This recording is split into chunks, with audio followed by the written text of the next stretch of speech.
All right, thanks everybody for tuning in this week. We have with us today, our first guest is Kate Litwin, and she is the Executive Director of Howell Main Street and DDA. Welcome, Kate. Hi, thanks for having me, Janelle. Well, thanks for being here. I want you to share with our listeners just a little bit about yourself personally and maybe a little bit about your professional background as well. Absolutely.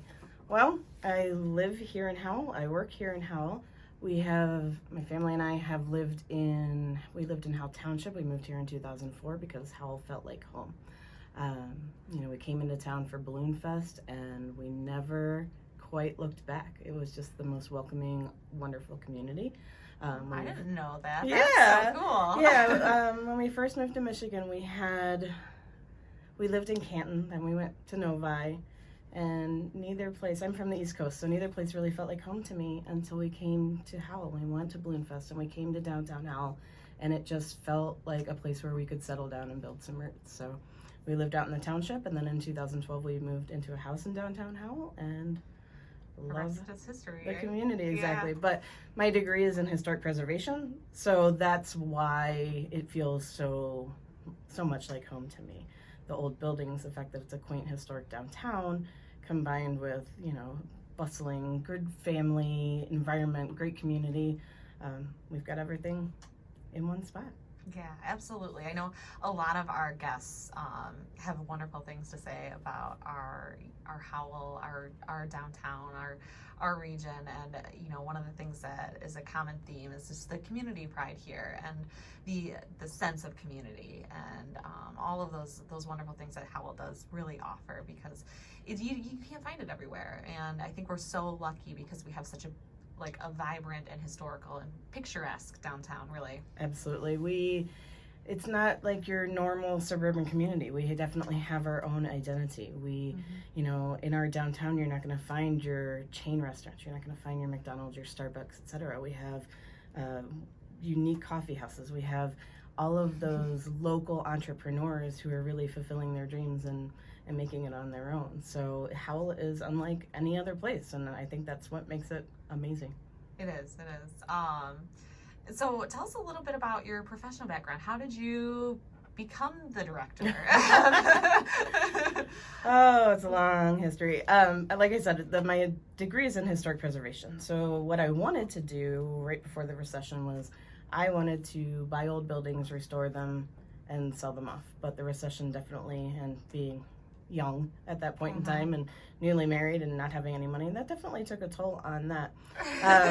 So my background was more along the lines of project management, event planning, and a lot of working with volunteers. And so that's what drew me to the position with Main Street. And I first started out, I was part-time. I was the outreach coordinator. I only worked about 20 hours a week. And eventually, as our program grew and our needs grew, as we progressed and had so many more events and programs and became more robust, turned into a full-time position. And then when our previous director left in 2019, then I was hired on as the full-time DDA director. Awesome. Yeah. So it's been a great progression. I think my parents, or at least my father, would be very pleased that I'm finally really using my degree to my full potential. So never say never. It might take 15, 20 years, but that's okay. And it's interesting how that background and that degree or that field translates really well into kind of how you got your start within the organization. So absolutely. My background is fashion design, so that's I did not know that. Yes, so I get that all the time from my family, and not as much as I used to, but putting that degree to use, but it does translate really well when you're talking about merchandising and running a business, and the Chamber is a nonprofit organization, just like you guys, very similar, and it's we're not in the business to not make a profit, so we still very much are a business, and we need to make sure that we have revenue coming in to keep our programs running. So absolutely, that kind of leads into some of the next points that we're going to touch on today. But so tell us just a little bit about Main Street and the Downtown Development Authority, because I think that sometimes people think that they're the same thing, and they're really two different entities. Absolutely, they were at one point in time, Howell Main Street was under the umbrella and the guise of the Downtown Development Authority. The DDA was established 30 some odd years ago as a means to improving the infrastructure and our downtown. It was dedicated funds from property taxes that were geared toward just downtown management infrastructure, curbs, parking lots, sidewalks, the things that are really nice to have, and you don't want that crumbling infrastructure or nobody's going to have a business there. And it was established at a time where all the big box stores were really taken off. So we wanted to make sure that the money was there to support the downtown.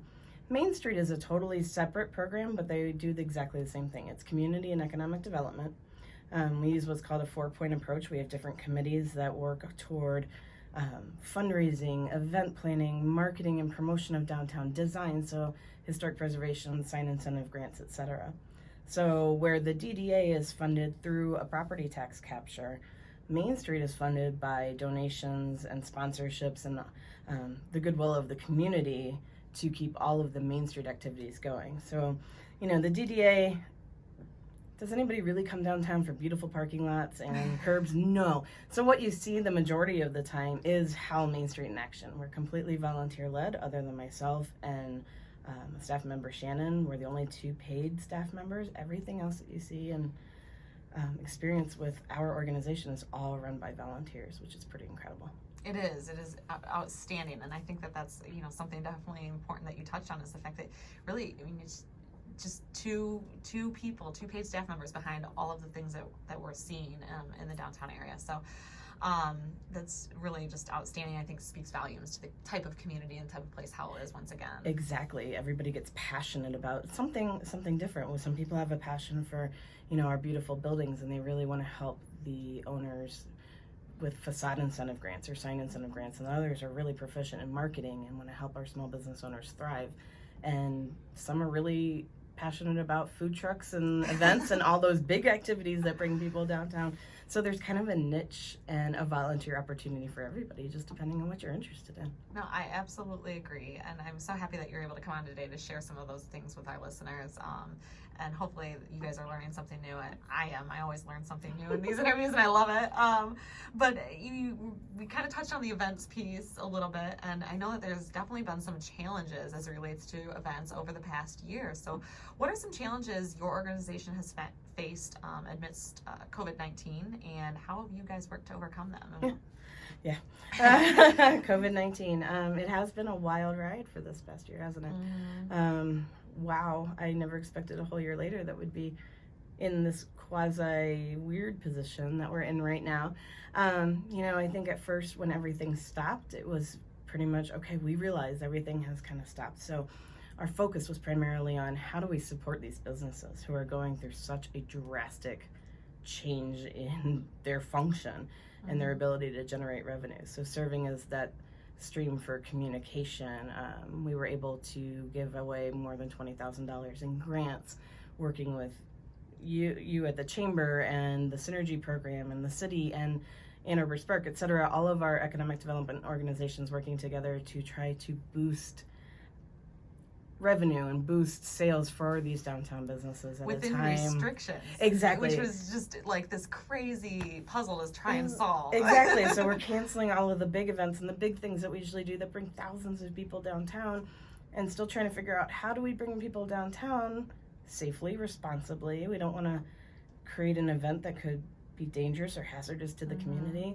So I think that, along with a lot of those events also are big revenue generators for Howell Main Street, so that we continue to provide that support to the local entrepreneurs, to our local ecosystem.